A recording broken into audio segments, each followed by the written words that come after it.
My name is Rose. I'm 64 years old. And the day my son Michael gave me a cruise to relax, I should have known something terrible was hiding behind that smile. But when I went back home, because I'd forgotten my blood pressure medication, I heard Michael talking on the phone with his wife, Linda. The words coming out of his mouth chilled me to the bone. "Don't worry, honey. It's a one-way ticket. Once she's on the high seas, it'll be easy to make it look like an accident. No one is going to suspect a thing about an old woman who fell overboard." In that moment, standing behind the door of my own house, I took a deep breath and thought, if that's how it's going to be, dear, then we'll do it your way. But you will regret this 3 times over. Because my only son, the boy I raised with so much love, had just made the biggest mistake of his life. If Michael thought his mother was a helpless old woman, he was about to find out just how wrong he was. Because when a woman my age has fought her whole life, when she has raised children, lost husbands, survived betrayals and disappointments, she doesn't give up so easily. If he wanted to play dirty, I was going to teach him how it's really done. But first, I needed to understand why my own son wanted me dead. It had all started 3 days earlier when Michael came to my house with a radiant smile I hadn't seen in years. He was holding a golden envelope, the kind the most exclusive travel agencies use. "Mom," he said, hugging me with a strange enthusiasm, "I have a wonderful surprise for you. You've worked so hard your whole life. You sacrificed so much for us that Linda and I decided to get you something special." When I opened the envelope and saw the cruise tickets, my eyes filled with tears. A Caribbean cruise, 7 days sailing through crystal clear waters, visiting paradise islands. It was the trip of my dreams, the one I always postponed because the money was needed for other things. Michael's education, household expenses, family emergencies. "Son, this must have cost a fortune," I said, looking at the first-class tickets. "Mom, there's no price on your happiness," Michael replied, with that soft voice that always melted my heart. "You deserve this and so much more. Besides, you need to relax, get away from the stress of the city, breathe in the fresh sea air." In my 64 years of life, I had learned to trust my instincts, and something in the way Michael looked at me, something in the way his eyes didn't quite meet mine, told me there was more he wasn't willing to tell me. But he was my son, my only son, the baby I had held in my arms for entire nights when he had a fever, the child I had taught to walk, the teenager I had supported in every important decision of his life. "When do I leave?" I asked, faking an excitement I no longer fully felt. "The day after tomorrow. Mom, everything is already arranged. You just have to get to the port with your luggage. Linda took care of all the details." That night, as I packed my suitcase, I couldn't shake a strange feeling. Michael had been very distant in recent months, visiting less, barely calling, and suddenly this generous, unexpected gift? I decided it was my old age paranoia making me doubt my son's good intentions. After all, maybe he had really realized how much I had sacrificed for him and finally wanted to return some of that generosity. The day of departure, I got up early, finished packing my things, and when I was ready to leave, I realized I had forgotten my blood pressure pills in the bathroom medicine cabinet. I went back home, opened the door quietly so as not to make a noise, and that's when I heard Michael's voice talking on the phone in the living room. "Yes, Linda, she's already on her way to the port. No, she doesn't suspect a thing. The plan is going perfectly." His voice sounded cold, calculating, completely different from the loving voice he had used with me. I stood motionless behind the door, feeling as if the floor was opening up beneath my feet. "Mom's life insurance is for $200,000, Michael continued. "And with the inheritance from the house, that'll be at least another $300,000, enough to pay off all my debts and start over." My heart stopped. My own son was talking about my death as if it were a business deal, a cold, calculated transaction. "Don't worry, honey. A woman her age on the high seas? These things happen. No one is going to ask uncomfortable questions. And we will be the perfect mourners, the children devastated by the loss. Tears streamed down my cheeks, but not from sadness. It was a mix of rage, disappointment, and a determination I hadn't felt in years. In that moment, I understood I had raised a monster, and if I wanted to survive, I would have to be smarter than him. I left my house in silence, pretending I hadn't heard anything. But my mind was already working at full speed. I had to get to the port. I had to get on that ship. But now, I knew that every step I took brought me closer to danger. During the entire taxi ride, watching the streets of my city pass by the window, I couldn't stop thinking about how I had gotten to this point. I, Rose Miller, had dedicated my entire life to being the perfect mother. I married young, at 20, to Michael's father. I worked as a secretary in a small office for 15 years, saving every penny I earned to give my family the best possible life. When my husband died in a car accident, Michael was just 12, and I decided my only priority in life would be to make sure he had everything he needed. I quit my job to take care of him full time. I sold my car, pawned my jewelry, used all my savings to pay for the most expensive university in the city. While other mothers my age went out with friends, traveled, treated themselves, I stayed home sewing clothes to sell for extra money from Michael's expenses. I never complained. I never demanded anything from him. I thought I was raising a good man, someone who would value everything his mother had done for him. How foolish I was. When Michael married Linda 5 years ago, I was so happy. I thought I would finally have the family I had always dreamed of, that I would have a daughter-in-law, grandchildren, family gatherings full of love. But Linda never liked me. From the first day I saw in her eyes that contempt some women feel for their mothers-in-law, as if I were a nuisance in their perfect marriage. And Michael, my dear Michael, began to change. The visits became less frequent, the calls shorter, the excuses more elaborate. When I asked him about his work, he gave me vague answers. When I asked him about his plans, he changed the subject. Now, sitting in the back of that taxi, I understood that the signs were everywhere, and I had chosen to ignore them. Like that time 6 months ago when I arrived at his house unannounced and found Michael arguing heatedly on the phone about money. He got nervous when he saw me, hung up quickly, and told me it was a minor problem at work. Or the time I heard Linda telling a friend that she wished I didn't live so close to them, that they needed their space. When I mentioned this to Michael, he said I had misunderstood, that Linda loved me very much, but that sometimes women said things they didn't really mean.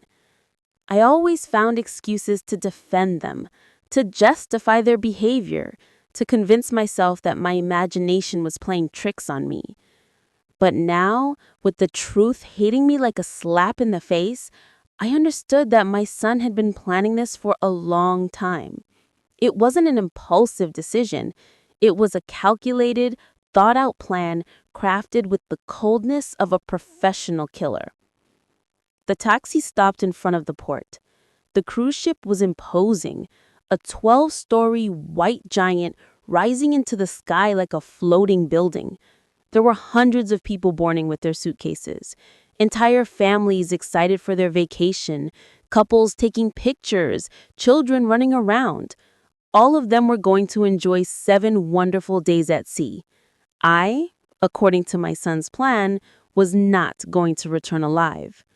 But as I dragged my suitcase towards the entrance of the ship, a smile began to form on my lips. Michael had made a terrible mistake in underestimating me. He had made the mistake of believing that his mother was a foolish, helpless old woman. What he didn't know was that during all these years of silence, of sacrifice, of apparent submission, I had been watching, learning, keeping information. I was not the naive woman he thought I was. When I handed over my documents to board, the attendant smiled at me with that professional kindness they use with all passengers. "Mrs. Miller, how exciting! Your first time on a cruise, right?"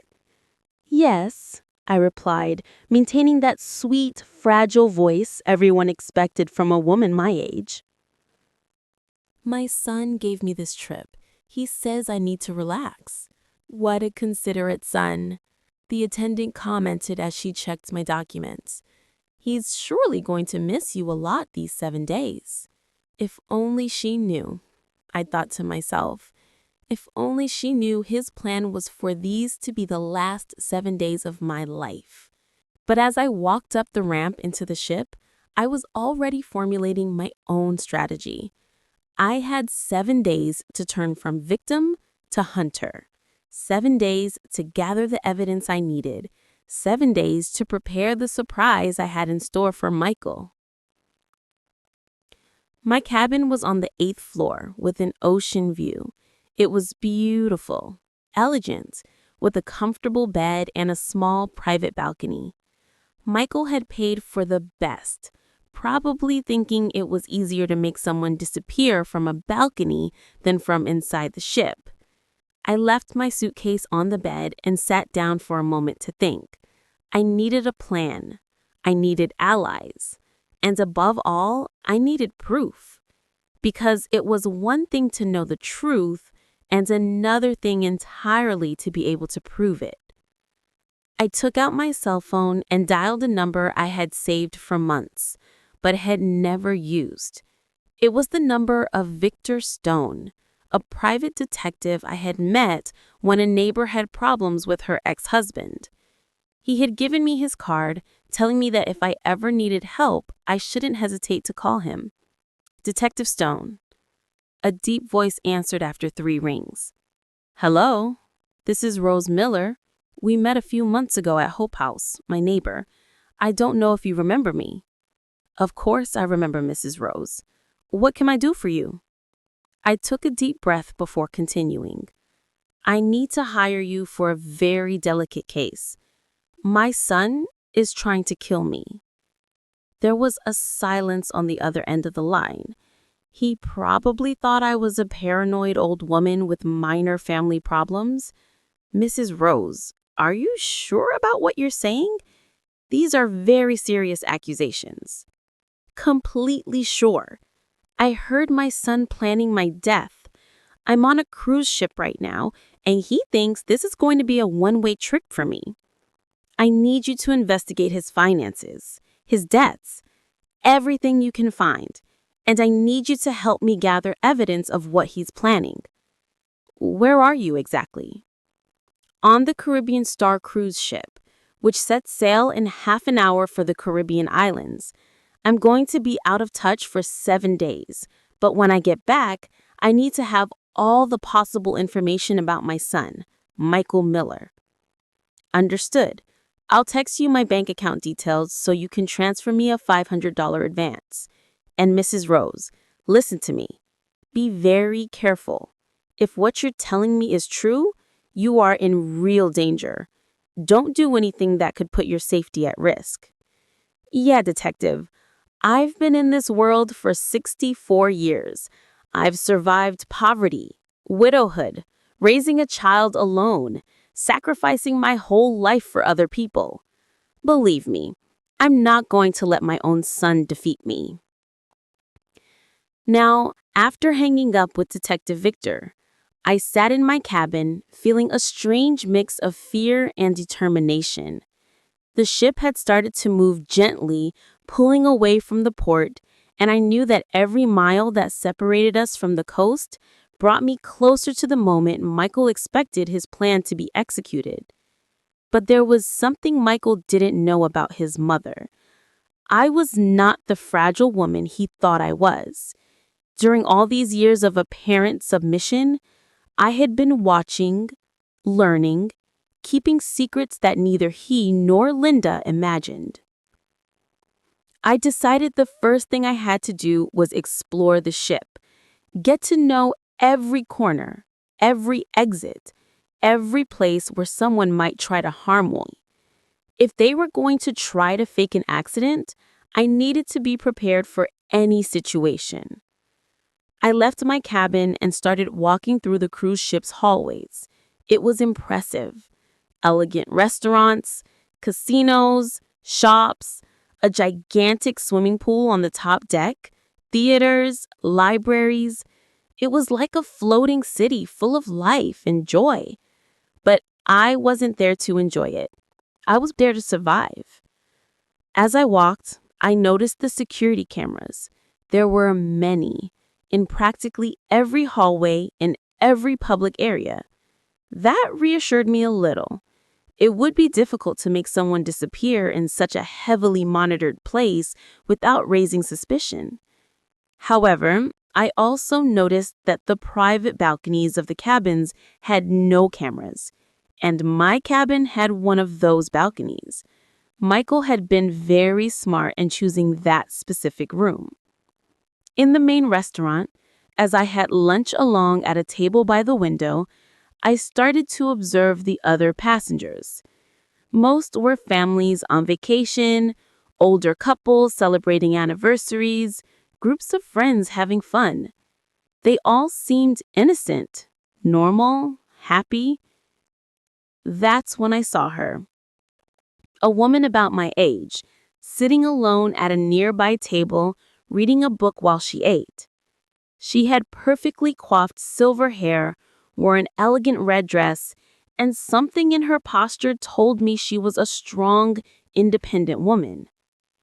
Our eyes met by chance, and she smiled at me with that warmth that only women of our generation know how to share. I decided to approach her. "Excuse me," I said shy.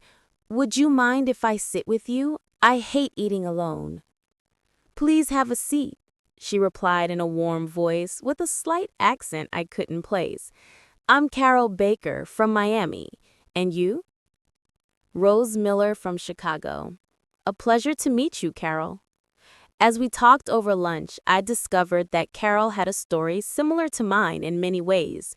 She was a widow, had raised a child alone, had worked her whole life, and now, for the first time in decades, was doing something just for herself. "My children insisted so much that I take this vacation," she told me as she drank her coffee. "They said it was about time I relaxed, that I enjoyed life." At first, I resisted, but finally, I gave in. "Just like me," I replied, feeling an immediate connection with this woman. "My son Michael gave me this cruise. He says I need to get away from the stress of the city." Something in the way Carol looked at me made me feel I could trust her. There was an intelligence in her eyes, a wisdom that only comes with the experience of having lived a lot and having learned to read people. "Rose," she said, lowering her voice, "can I ask you something personal? You seem worried, tense. That's not the typical attitude of someone on a dream vacation." For a moment, I considered telling her everything, but then I remembered Detective Victor's words about not putting my safety at risk. I decided to be cautious. "It's just that, well, this is my first time on a cruise. Everything is so new, so different. I guess I'm a little nervous." Carol nodded sympathetically, but I could see in her eyes that she didn't completely believe me. This woman had experience reading between the lines. "Look, Rose," she said, leaning slightly towards me, "we don't know each other, but I've been in this world for 62 years, and I've learned to recognize when a woman is in trouble. If you need to talk to someone or if you need help with anything, please don't hesitate to find me. My cabin is 1247 on the 12th floor." I felt a warmth in my chest I hadn't experienced in months.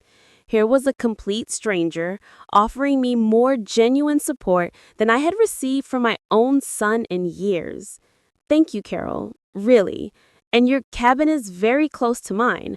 I'm in 847 8th floor." "Perfect," then we'll be ship neighbors.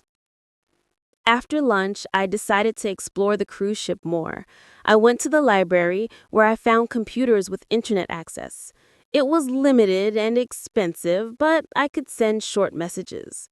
I sat down at one of the computers and wrote a quick email to Detective Victor. I'm fine. Investigate Michael's gambling debts especially. I think that's the key to everything. I have a new ally on the ship. I'll stay in touch when I can. Rose. Then I went to the ship's casino. Not to play, but to observe. I wanted to understand how the world of gambling worked. What kind of debts someone could accumulate, how people got so desperate for money that they considered murder as an option. I saw men and women betting huge amounts of money as casually as someone buying a magazine. I saw the excitement on their faces when they won and the desperation when they lost. I saw how some players seemed to be in a downward spiral, betting more and more money in a desperate attempt to recover what they had lost. And then I understood. Michael wasn't just an ungrateful son. He was a desperate man, probably with huge debts, who saw his mother's death as the only way out of his financial problems. That evening, while I was having dinner in the main restaurant, I ran into Carol again. This time, she approached my table without me inviting her. "Rose," she said, sitting down across from me, "I've been thinking about our conversation this afternoon, and I have to tell you something. You don't look like a woman on vacation. You look like a woman who was running away from something or who was planning something." I was silent for a moment, weighing how much I could reveal. "Carol," I said, finally, "have you ever discovered that someone you love deeply has betrayed you in the worst possible way?" Her eyes softened, and I saw a flash of recognition in them. "Yes," she replied simply, "my first husband. I found out he had been stealing money from my father's company for years. He almost bankrupted our entire family." What did you do? What I had to do. I gathered all the evidence, confronted him, and made sure he paid for what he had done. "But Rose, we're talking about your son." I took a deep breath. Carol had already shown she could keep difficult family secrets, and I needed an ally, someone I could trust during these crucial 7 days. "Carol," I said, looking her directly in the eye, "my son is trying to kill me, and I have 7 days to stop him and prove what he's planning." The expression on Carol's face changed immediately. It wasn't surprise. It wasn't disbelief. It was the look of a woman who had lived long enough to know that families can hide the darkest secrets. "Rose," she said, lowering her voice to a whisper, "tell me everything from the beginning." For the next 40 minutes, I told Carol the whole story. I told her about the cruise gift, about the phone conversation I had overheard, about the gambling debts I suspected Michael had, about the life insurance and inheritance he expected to collect after my death. Carol listened without interrupting me once. When I finished, she was silent for a few minutes, processing all the information. "Rose," she said finally, "this is very serious. You are in real danger. But it also seems to me that you already have a plan." "I'm starting to have one," I replied.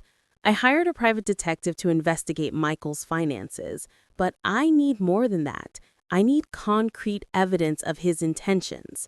I need testimonies. I need evidence that a judge can't ignore." "And how do you plan to get all that while you're on this ship?" "That's where I need your help. Carol, Michael is going to try to contact me during the trip. He's going to call me, send me messages, pretending to be the concerned son. Each of those conversations is going to be an opportunity for him to betray himself." Carol nodded slowly, beginning to understand where my plan was going. "You want to record him," she said. "Exactly, but I can't do it alone. I need witnesses.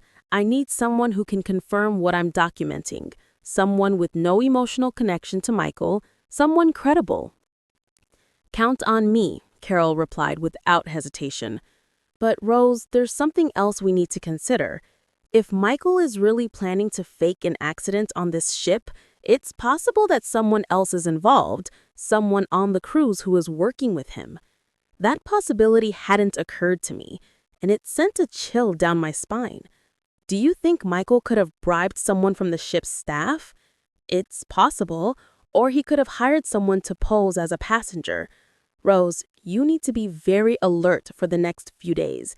Don't trust anyone except me. Don't accept drinks from strangers. Don't be alone in isolated places, especially on your balcony. I had already thought about the balcony. It's too convenient, too private. Exactly. Look, I have a proposal. Why don't you spend the nights in my cabin? I have a suite with a sofa bed. That way we'll be together, and if someone comes looking for you in your room, they won't find you.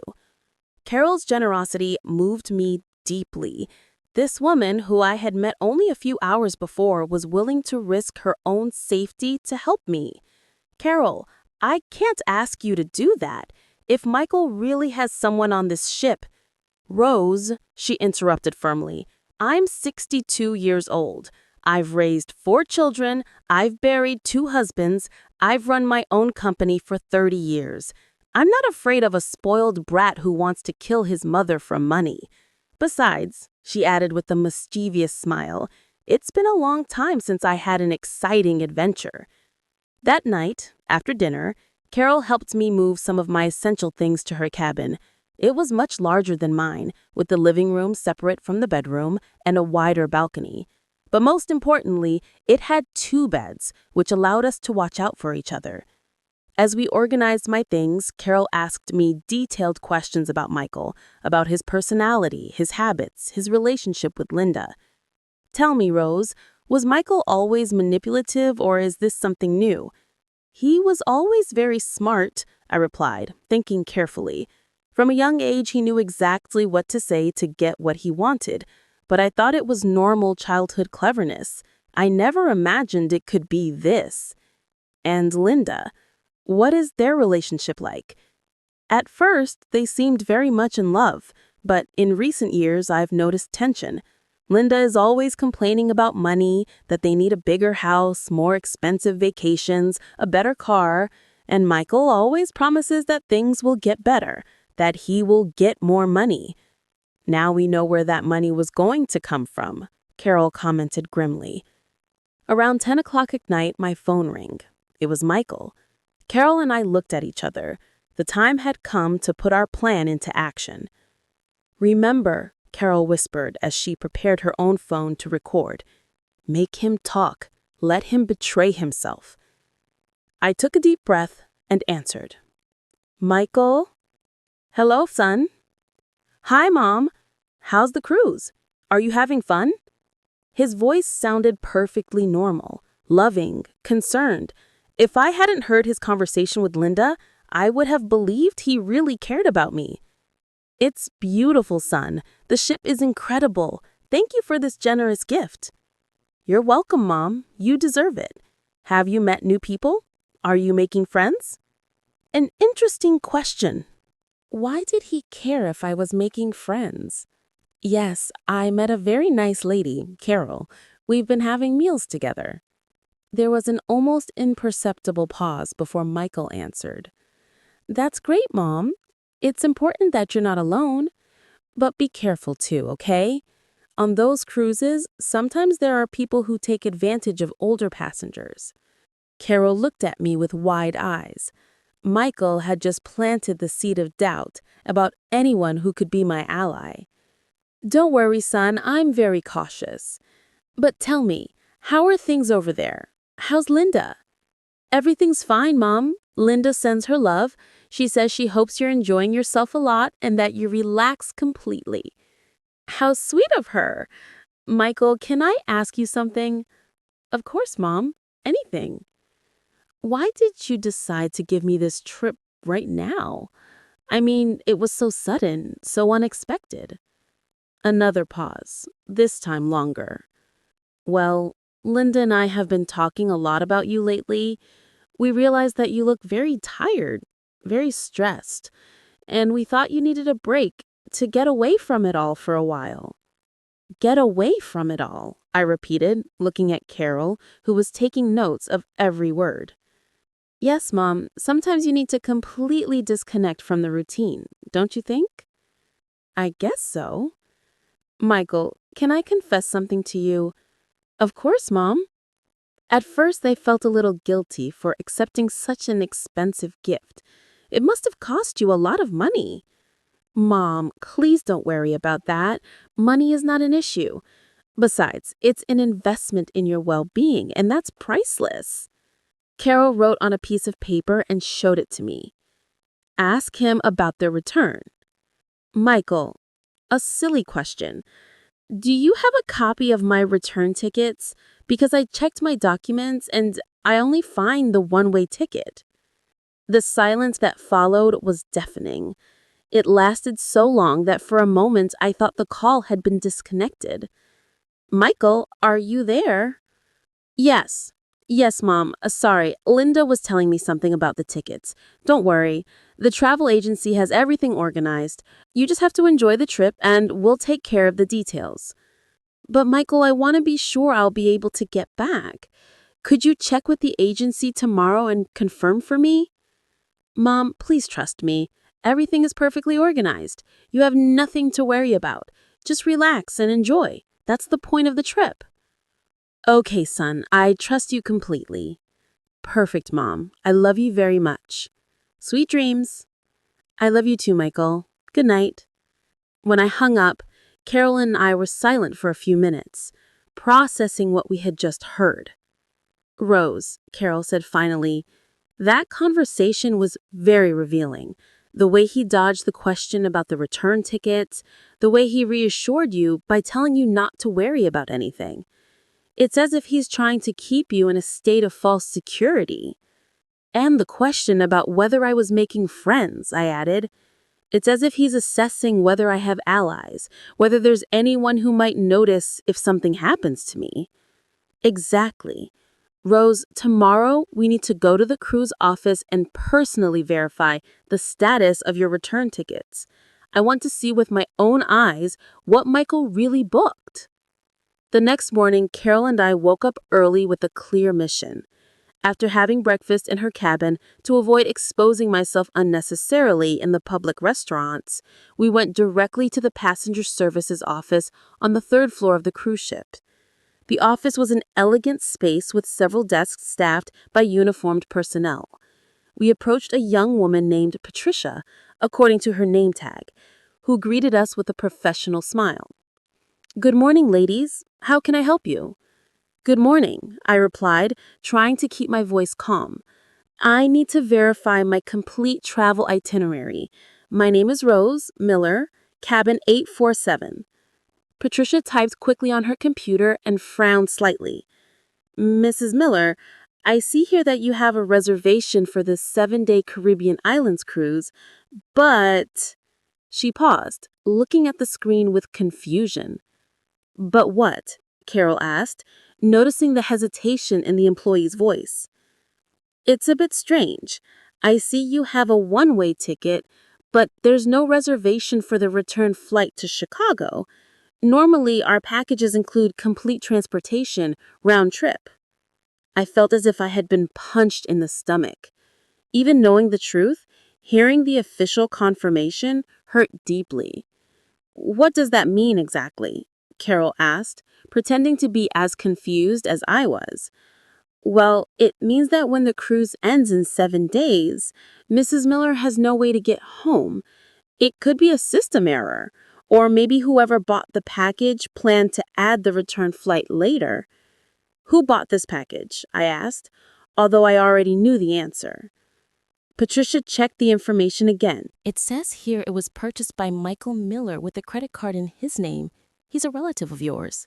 He's my son, I replied, feeling a mix of sadness and anger. Oh, well then, he'll surely take care of buying your return ticket. But Mrs. Miller, I recommend that you contact him soon because flights from the Caribbean islands to Chicago tend to fill up quickly, especially at this time of year. Carol and I looked at each other meaningfully. Patricia, Carol intervened, would it be possible for Mrs. Miller to buy her return ticket right now to be sure she'll have a seat? Of course. Let me check the availability. Patricia typed for several minutes. I have availability on a flight that leaves Sunday at 3 in the afternoon, the day the cruise ends. The cost will be $750. I'll take it, I said immediately, taking out my credit card. While Patricia was processing the purchase, Carol whispered in my ear, "Rose, we've just gotten our first piece of evidence. Michael deliberately didn't buy your return ticket. That shows premeditated intent." When we finished at the office, we decided to walk along the ship's deck to talk in private. The day was beautiful with a bright sun and a gentle breeze, but I couldn't enjoy anything knowing what I knew. "Carol," I said as we walked along the railing, "every piece of evidence we find hurts me more. It's like discovering over and over again that my own son wants me dead."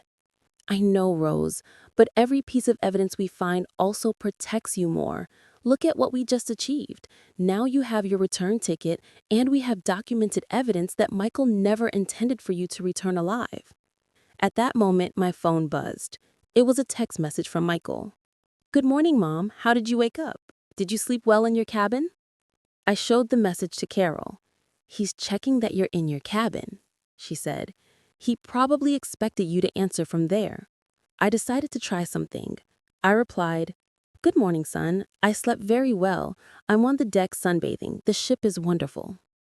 The reply came almost immediately. "That's great, Mom. Enjoy it a lot. Have you explored the whole ship yet?" Another strange question. Why did he care how much I had explored the ship? "Not all of it yet. It's very big.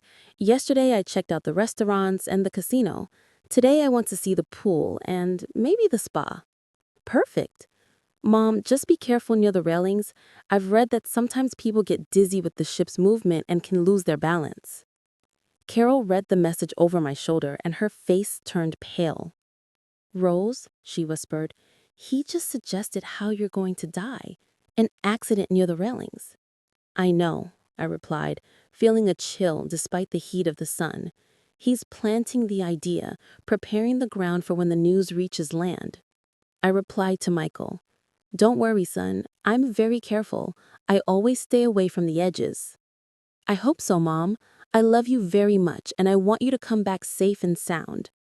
And what irony, Michael talking about wanting me to come back safe and sound when he himself had planned for me never to return.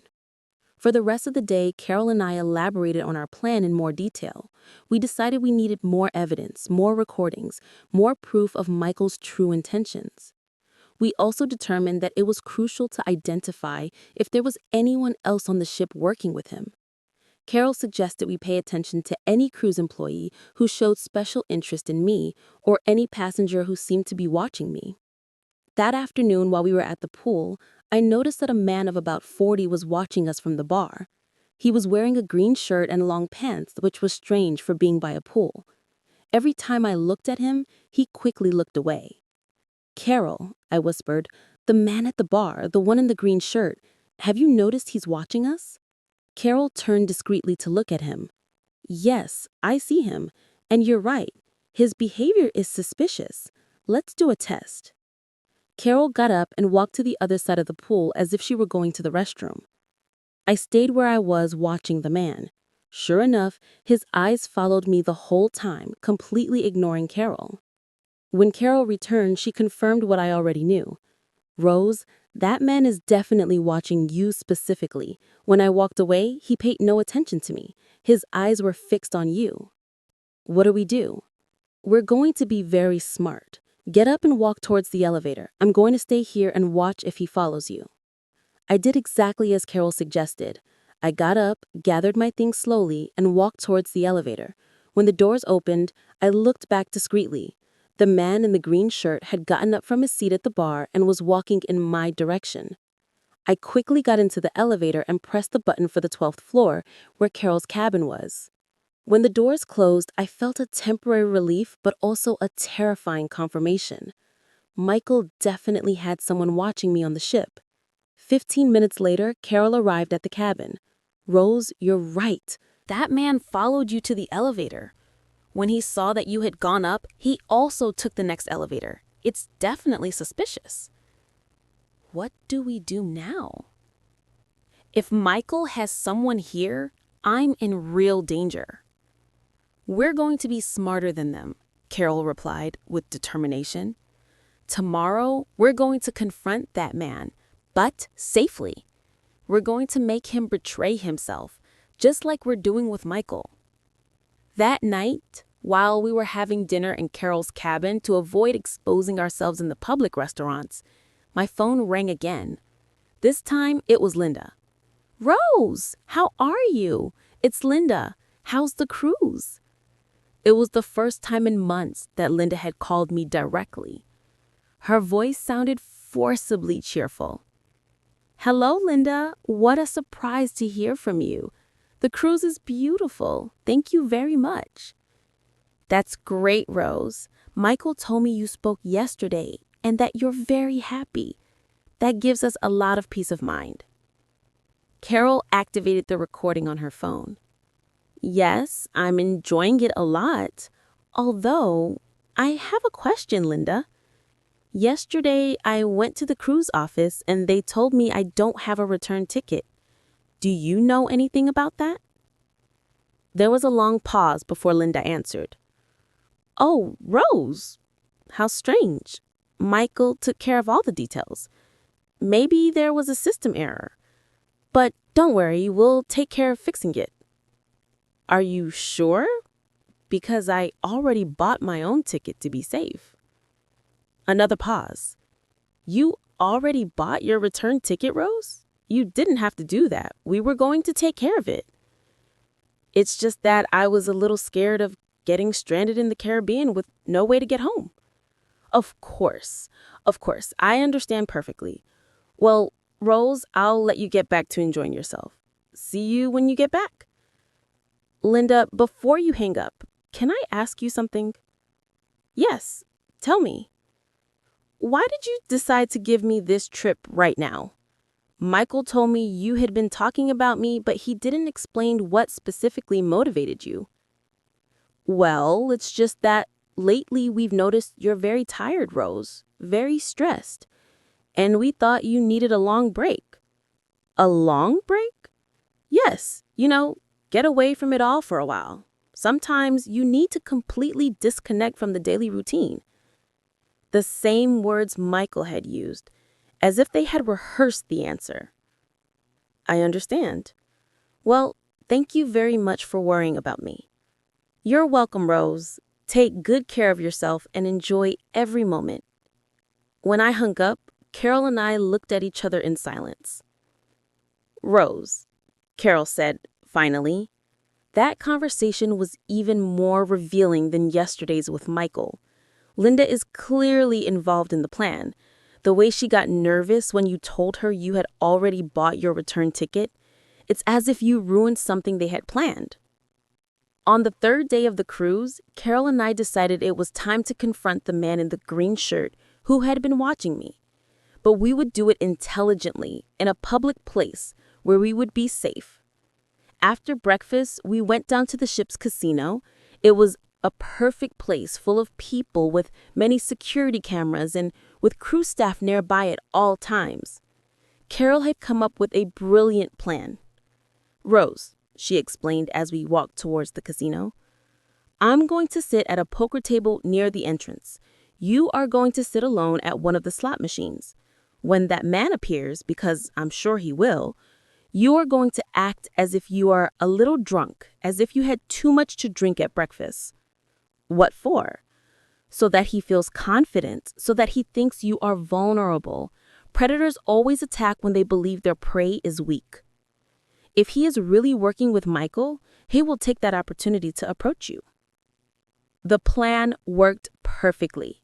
I had only been playing the slot machines for 20 minutes, pretending to stagger slightly and talking to myself as if I were dizzy, when I saw the man in the green shirt approaching. This time he was wearing a yellow shirt, but he was definitely the same person. Tall, black hair, about 40 years old, with a smile that tried to be friendly but that gave me the chills. "Excuse me, ma'am," he said, approaching my machine. "Are you okay? You look a little tired." "Oh, yes," I replied, slurring my words slightly. "I think I had too many mimosas at breakfast. This vacation is driving me crazy." He smiled, and I could see in his eyes that he had fallen into the trap. "It's your first time on a cruise?" he asked, sitting down at the machine next to mine. "Yes. My son gave me this trip. He says I need to relax." I gave him exactly the information I knew he wanted to hear. What a considerate son. "And where is he now? Also on the cruise?" No, he stayed in Chicago. This is just for me. A special gift to help me relax completely." The man nodded, and I saw how his eyes lit up with that information. "Well, then you have to make the most of it. Have you explored the whole ship yet?" "Almost all of it. Yesterday, I was on the top deck watching the sunset. It's beautiful, but it's a little scary to be so close to the water." Scared? Why? "Oh, it's just that I'm very clumsy," I said, laughing as if I were really drunk. "I'm always terrified of getting too close to the railings. With this rocking of the ship, you can fall so easily." The expression on his face changed, subtly. It was as if he had received very valuable information. "You're right to be careful," he said in a voice that now sounded more calculating, "especially at night. The decks get slippery with the sea mist." "You think so? Oh, how terrible. Well, I better stay in my cabin after dinner. What floor is your cabin on?" There it was, the question we had been waiting for. "On the 8th floor, 847. It has a beautiful balcony, but like I said, I'm afraid to lean out too much." The man smiled in a way that chilled me to the bone. "Well, ma'am, it was a pleasure to meet you. I hope you enjoy the rest of your cruise." "Very much." He got up and walked away quickly. From my position, I could see that he was heading directly for the ship's public telephones. Carol had been watching the entire conversation from her poker table. When the man walked away, she also got up and followed him discreetly. 15 minutes later, Carol came back to find me with an urgent expression on her face.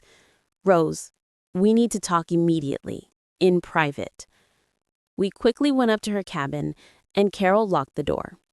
"Rose, that man made a phone call immediately after talking to you. I couldn't hear the whole conversation, but I clearly heard these words. Yes, she's in 847, 8th floor, with a balcony. She says she's afraid to get close to the railings. Perfect for what we need." I felt as if the air had been knocked out of my lungs. "Carol, are you absolutely sure about what you heard?" "Completely."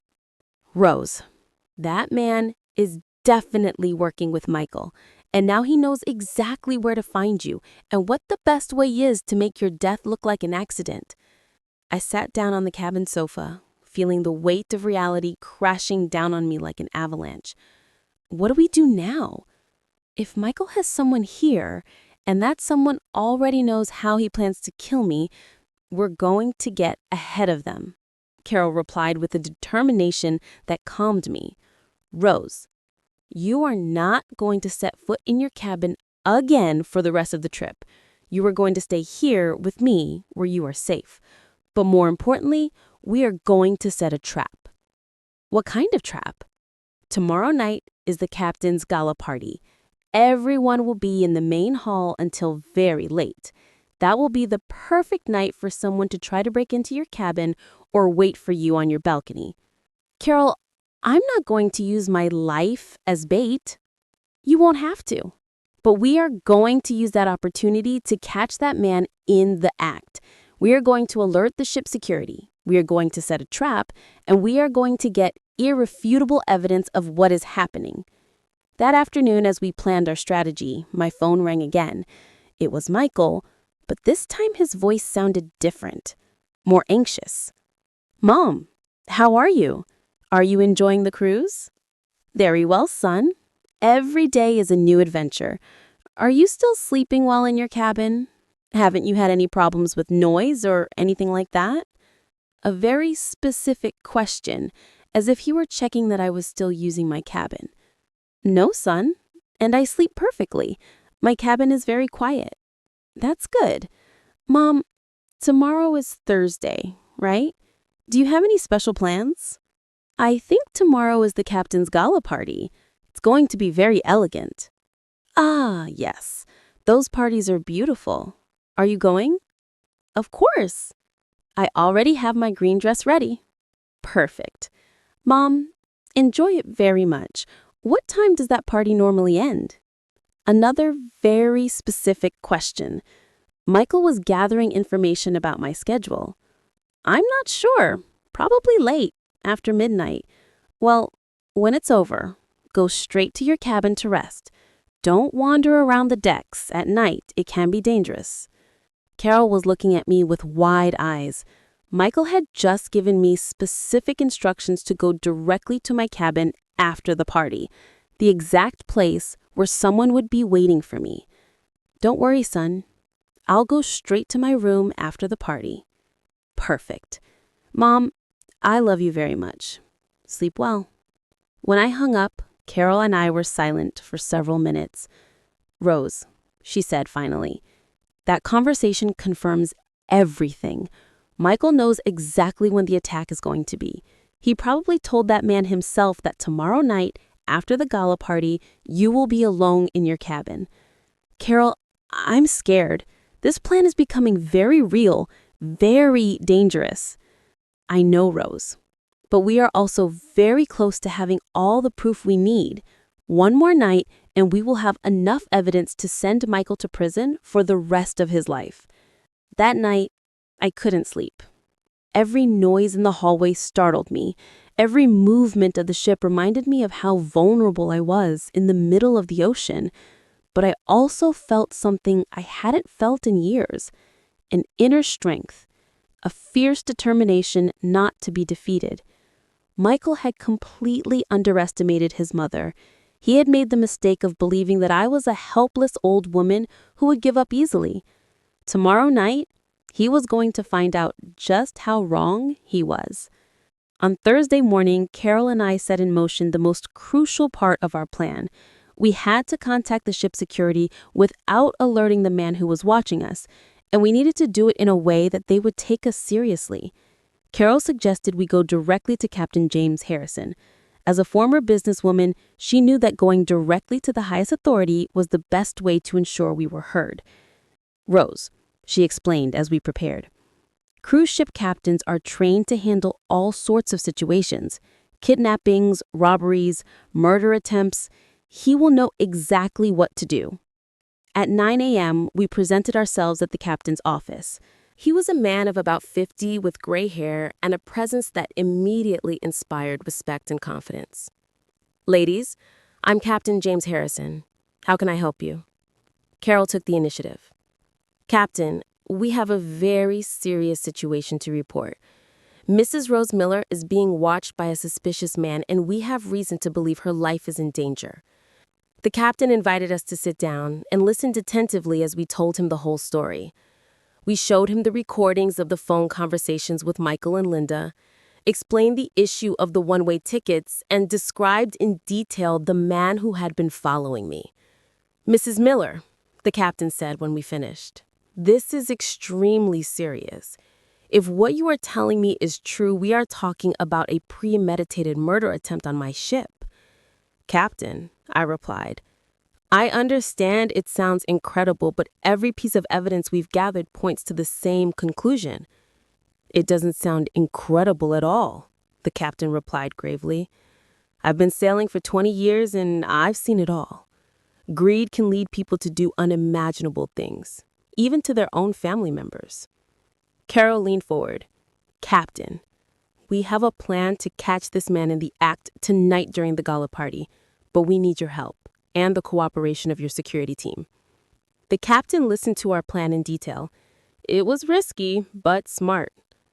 I would attend the gala party as planned, but instead of going to my cabin afterwards, I would stay hidden with Carol. Meanwhile, the ship's security would monitor my cabin and the surrounding area to catch the suspicious man if he tried anything. It's a good plan, the captain admitted, but we're going to make some modifications to ensure your complete safety. He explained that they would install additional cameras near my cabin, that they would have security agents disguised as passengers in the nearby hallways, and that they would provide me with a panic device that I could activate from anywhere on the ship. "Mrs. Miller," the captain said before we left, "I want you to know that from this moment on, you are under the official protection of this ship. I will not allow anything to happen to you while you are under my responsibility." For the first time in days, I felt truly safe. The rest of the day passed slowly. Carol and I stayed in her cabin, going over the plan again and again, making sure we were prepared for any contingency. At 5 in the afternoon, we started getting ready for the gala party. It was important that I looked normal, that I didn't give any sign that I knew what was happening. I put on my most elegant green dress, did my hair carefully, and put on makeup as if I were really excited for the party. Carol wore a beautiful gold dress that made her look sophisticated and confident. "Rose," she said as we finished getting ready, "tonight is going to change everything.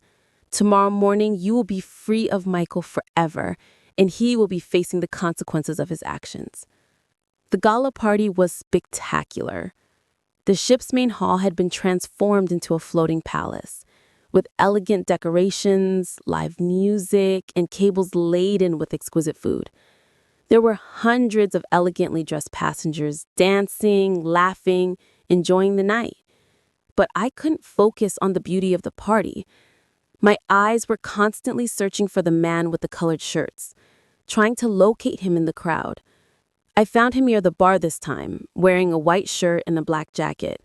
He seemed to be dressed for the occasion, but his eyes were fixed on me, following my every move. Carol and I danced, chatted with other passengers, pretending it was a normal vacation night. But internally, we were both counting the minutes until we could put our plan into action.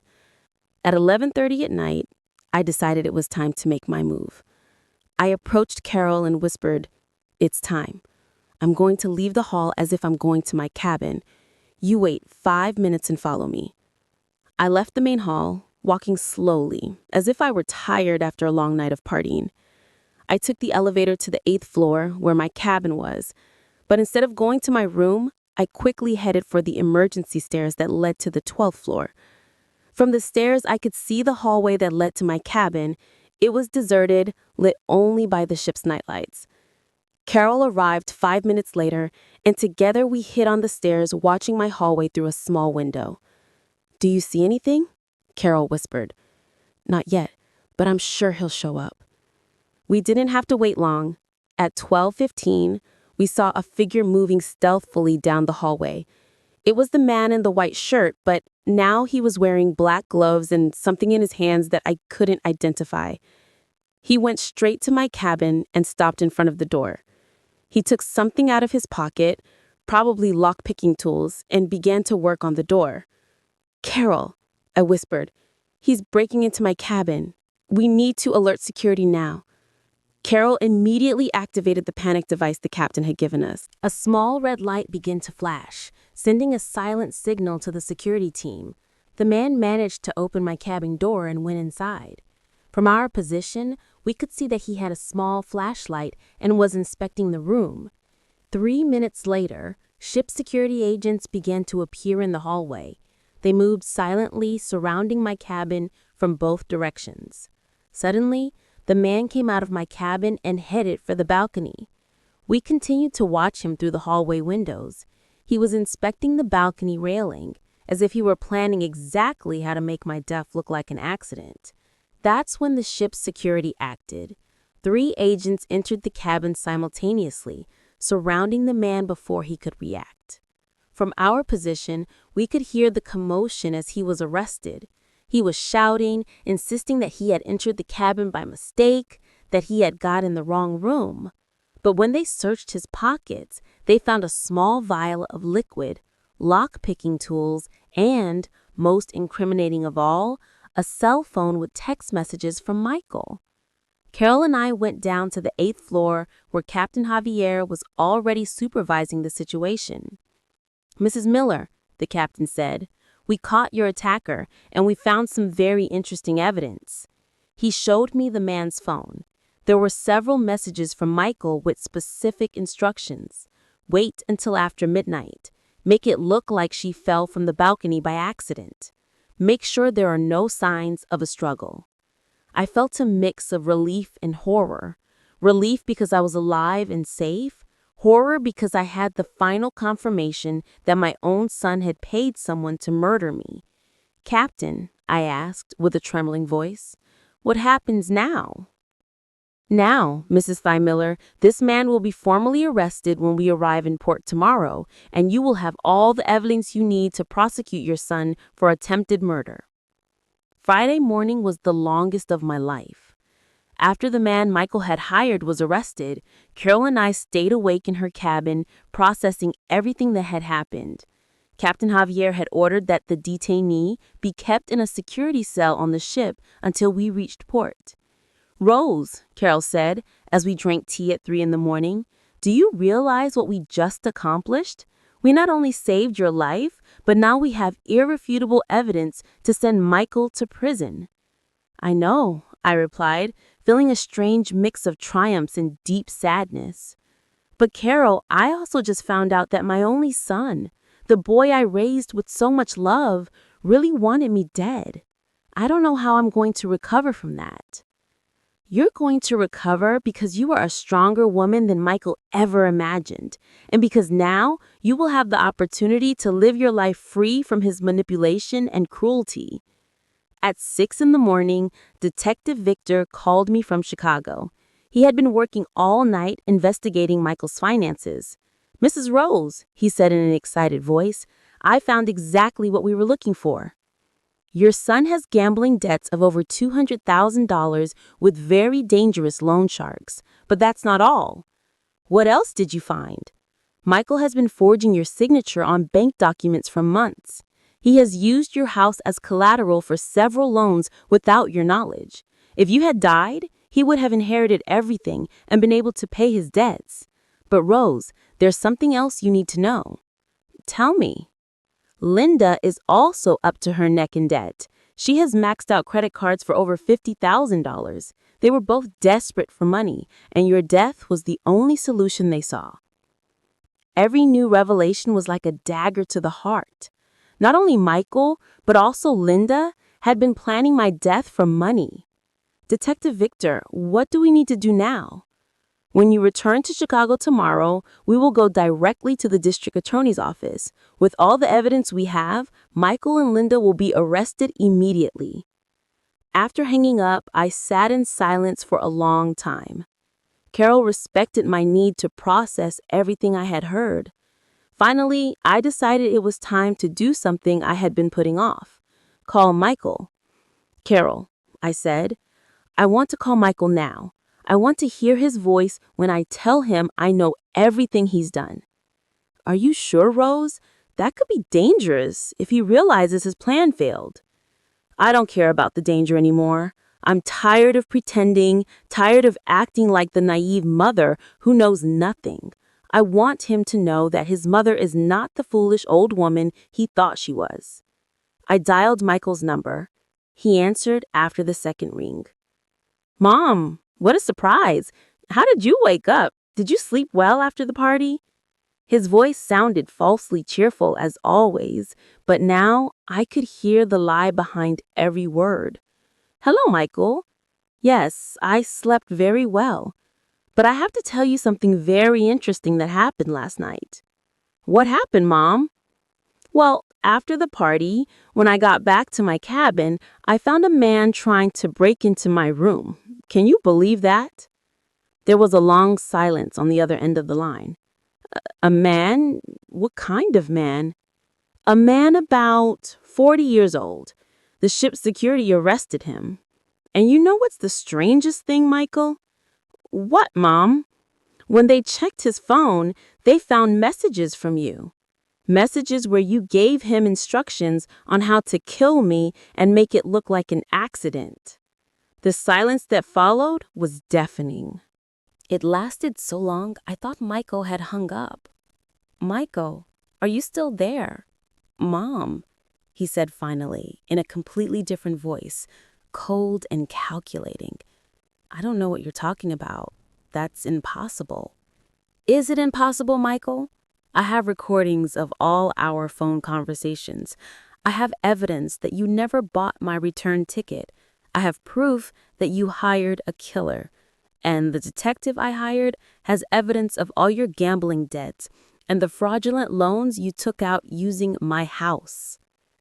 Another long silence. You hired a detective? Mom, you've gone crazy. No, Michael, I got smart.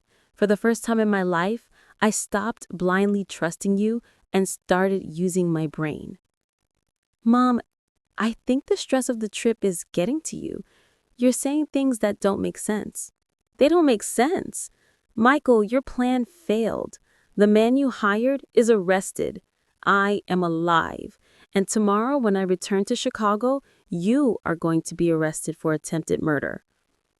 Mom, you can't do that. I'm your son. A son doesn't try to kill his mother. A monster does. I hung up the phone. Carol hugged me as tears streamed down my cheeks. They weren't just tears of sadness. They were tears of liberation, of anger, of relief, of pain. It was as if all the feelings of the past few days were pouring out of me at once.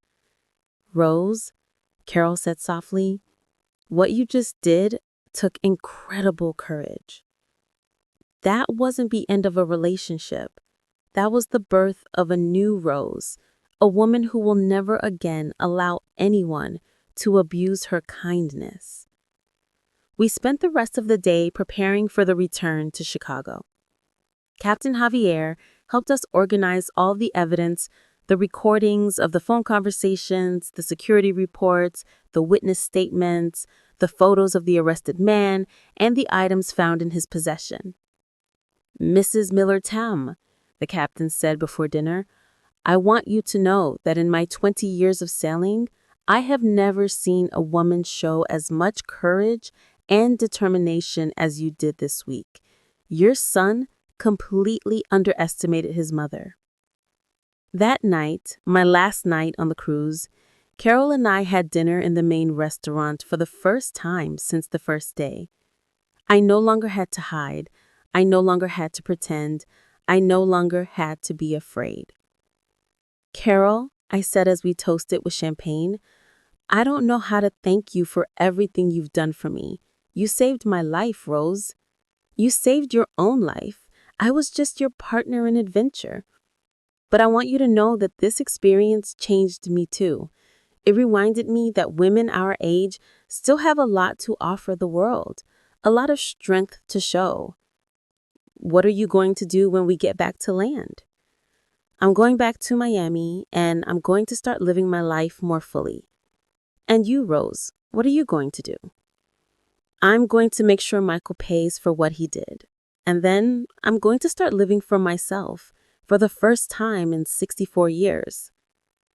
On Saturday morning, when the cruise ship arrived at the port of Cozumel, I was no longer the same woman who had boarded that vessel 7 days earlier. I was Rose Miller, but a completely new version of myself. Stronger, smarter, more determined than ever. Carol and I said goodbye at the port with tears in our eyes, but also with the promise to stay in touch forever. She had been more than a friend during those crucial days. She had been my sister, my ally, my savior. Rose, she said as we hugged for the last time, remember that you are no longer the woman who sacrifices in silence. You are the woman who fights for her life and wins. Never forget that strength you discovered. I will never forget it, Carol, and I will never forget that when I needed someone most, you appeared like an angel in my life. My flight to Chicago left at 3 in the afternoon. I had enough time to call Detective Victor and confirm that everything was ready for what was coming. Mrs. Rose, Victor said, as we spoke, I have everything prepared. The moment you land, we are going directly to the DA's office. The prosecutor has already reviewed all the evidence I sent him and is ready to proceed with the arrest warrants. During the flight back to Chicago, I couldn't help but reflect on everything that had happened. A week ago, I was a 64-year-old woman who lived in silence, who had dedicated her entire life to pleasing others, who had allowed herself to be underestimated and ignored. But those 7 days on the cruise had transformed me completely. I had discovered that I had a strategic intelligence I had never used, a courage I had never shown, a determination I had never needed. When the plane landed in Chicago, Detective Victor was waiting for me at the airport. He was a man of about 50, tall with gray hair and a presence that immediately inspired confidence. "Mrs. Rose," he said, shaking my hand, "it's an honor to finally meet you. What you accomplished on that cruise was extraordinary." "Detective, I just did what I had to do to survive." "No, ma'am. You did much more than survive. You orchestrated your own son's downfall with the precision that even the most experienced detectives admire." We went directly to the prosecutor's office, where District Attorney Carlos Mendoza was waiting for us. He was a serious man, about 40 years old, who had meticulously reviewed all the evidence. "Mrs. Miller," the DA said, after listening to my full testimony, "in my 15 years as a prosecutor, I have never seen a case so well documented by the victim herself. The recordings, the financial evidence, the testimonies from the cruise ship staff, it all forms a rock-solid case." "What happens now?" I asked. "Now we issue the arrest warrants for Michael Miller for attempted murder, criminal conspiracy, and financial fraud. For Linda Miller for criminal conspiracy and complicity in attempted murder. They will both be arrested before the end of the day." 2 hours later, I was sitting in my living room in my own home, waiting. Detective Victor had insisted on staying with me until Michael and Linda were arrested, just in case they tried something desperate. At 6 in the evening, my phone rang. It was DA Mendoza. "Mrs. Miller, I have news. Michael and Linda have been arrested. We found them at their house, apparently preparing to flee the country.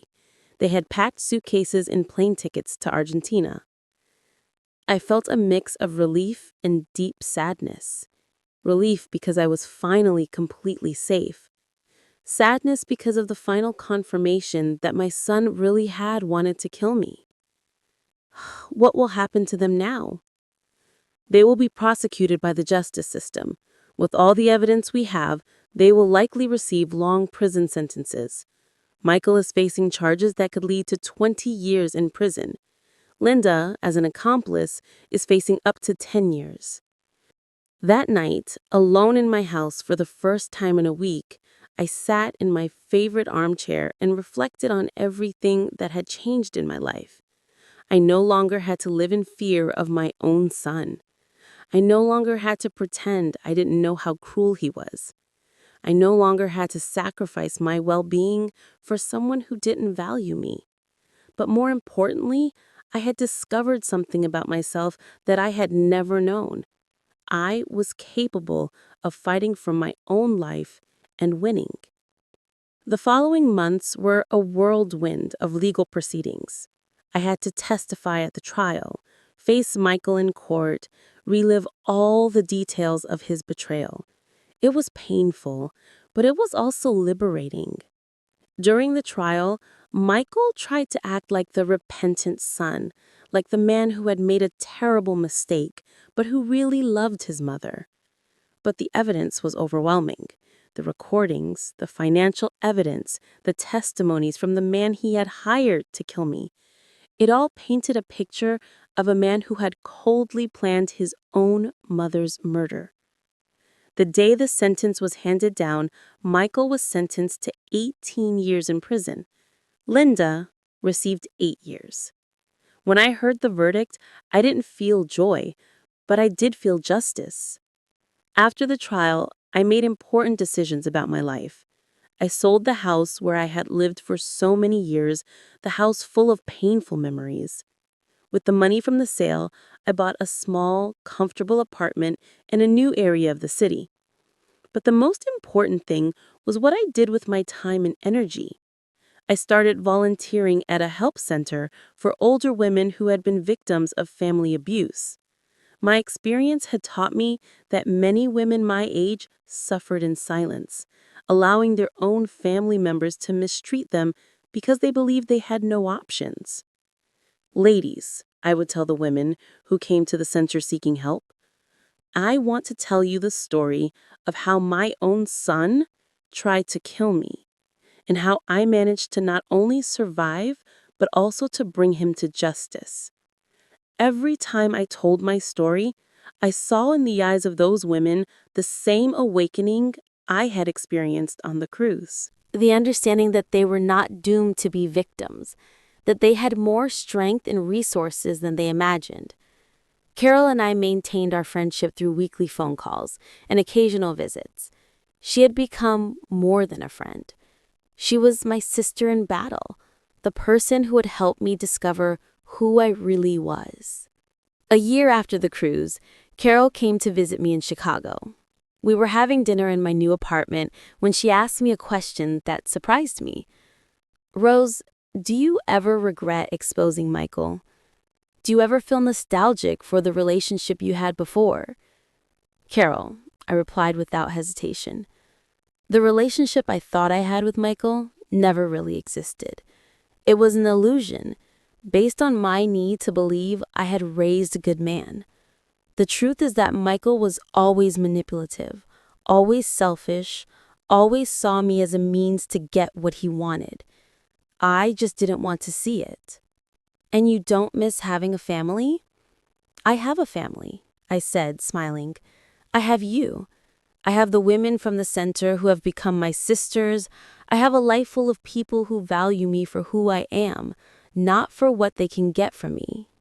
On my second anniversary of returning from the cruise, I decided to do something that symbolized my complete transformation.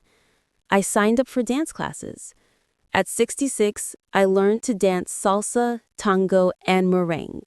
Rose, my dance instructor, a 30-year-old young man named Luis, told me, I have never seen someone your age move with such confidence and grace. Where did you learn to have so much self-confidence? I learned it at sea, I replied with a smile. I learned that when a woman fights for her life, she discovers a strength she never knew she had. Now, when I look back at those 7 days on the cruise, I don't see them as the darkest days of my life. I see them as the days that saved me, the days that taught me who Rose Miller really was. I am a woman who survived the deepest betrayal imaginable. I am a woman who turned her own son from hunter to prey. I am a woman who at 64 discovered that it's never too late to be reborn. And if ever another woman my age feels helpless, underestimated, or betrayed by her own family, I want her to know that she has a strength inside her that can move mountains. She just has to decide to use it. Because when a woman like me says, if that's how it's going to be, dear, then we'll do it your way. But you will regret this 3 times over. She's not making an empty threat. She's making a promise that she will keep to the very end. And Michael regretted it. He regretted it when he was arrested, he regretted it when he was convicted, and he will continue to regret it every day of the next 18 years he will spend in prison, remembering that he completely underestimated the woman who gave him life.